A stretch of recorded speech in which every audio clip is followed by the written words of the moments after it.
Hello नमस्कार, welcome to अर्थनीती. मी गजानन बसके. Combine exam जर टार्गेट असेल 2026-27 आणि त्यासाठी इकॉनॉमिक्सची तयारी जर करत असेल तर अगोदर तयारी करण्याच्या तुम्ही आत्ता रिसेंट जो PYQचा ट्रेंड आहे त्यानुसार अभ्यास करणं अपेक्षित आहे. त्यासाठी आपण एक ओपन सेशन ठेवलेलं आहे, ऑफलाईन सेशन 24 जून बुधवारी दुपारी 4:30 वाजता.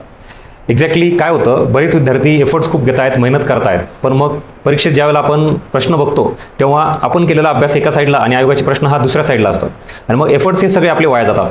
हे कशामुळं? कारण सुरुवातीलाच ज्यावेळेला आपण अभ्यासाची सुरुवात करतो तेव्हाच डिमांड ऑफ द एक्झाम नेमकी काय आहे ही विचारात न घेतल्यामुळे आपले सगळे एफर्ट्स वाया जातात.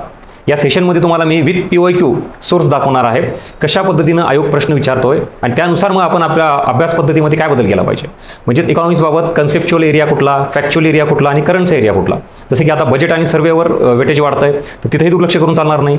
बरं, कन्सेप्च्युअल एरिया आत्तापर्यंत जो आपल्याला अवघड वाटत होता तो बरेच विद्यार्थी दुर्लक्ष करत होते आणि मग साधे सिंपल स्ट्रेट फॉरवर्ड जे क्वेश्चन आहेत तेवढेच टॅकल करायचे. असं करून चालेल का? ॲव्हरेज मार्क घेऊन आता रिझल्ट येणार आहे का? फक्त आपल्याला प्री द्यायची आहे का? किंवा प्री देऊन फक्त मेन्सच द्यायची आहे का? पोस्ट नाही काढायची का? म्हणजे आता अबाऊ ॲव्हरेजचे मार्क घ्यायचे असतील तर आपल्या अभ्यासामध्ये सुद्धा आता एफर्ट्स हे अबाऊ ॲव्हरेजच घ्यावे लागतील आणि त्यासाठी कन्सेप्टचा जो बेस आहे तो इकॉनॉमिक्सचा व्यवस्थित करावा लागेल. म्हणजे मी नेहमी सांगतो, रिझल्ट डिसाइडिंग फॅक्टर जर कुठला असेल तर तो कन्सेप्टच्या प्रश्नांचा आहे.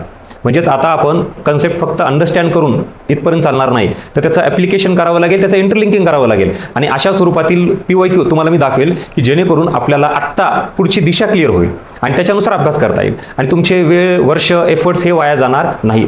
यासाठी 15 प्रश्नांची स्ट्रॅटेजी असेल किंवा लेटेस्ट PYQ ट्रेंड असेल किंवा प्री आणि मेन्समधला नेमका फरक काय आहे, कुठले टॉपिक प्रायोरिटीनं करायचे, बरं दोन्हीमध्ये हे कॉमन असलेले टॉपिक कुठले आहेत, या सगळ्या गोष्टींचा आढावा आपण या सेशनमध्ये घेणार आहोत.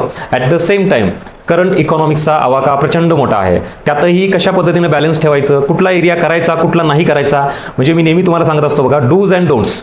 म्हणजे काय करायचं यासोबत काय नाही करायचं हे जमलं पाहिजे. नाही तर प्रचंड व्हास्ट सिलेबस आहे, सगळं करत बसलात तर PhD करू आपण. म्हणजे एक्सपर्ट व्हायचं का आपल्याला? तर नाही. मग परीक्षेच्या गरजेनुसार हायेस्ट इनपुट आउटपुट रेशो ज्याला आपण म्हणतो, म्हणजे असे इनपुट्स द्यायचे की ज्याच्याकडून आउटपुट मिळालं पाहिजे आपल्याला. अशा सगळ्या गोष्टींचा आढावा, याच्या व्यतिरिक्त तुमचे काय डाऊट, तुमचे काय प्रश्न, काय अडचणी आहेत इकॉनॉमिक्सबाबत, कुठले सोर्स वापरावेत वगैरे सगळ्या गोष्टी या सेशनमध्ये डिस्कस करूयात. त्यामुळे नक्की आवर्जून करा, जॉईन करा 24 जून बुधवारी दुपारी 4:30 वाजता. सो भेटूया ऑफलाईन सेशनला. Thank you so much.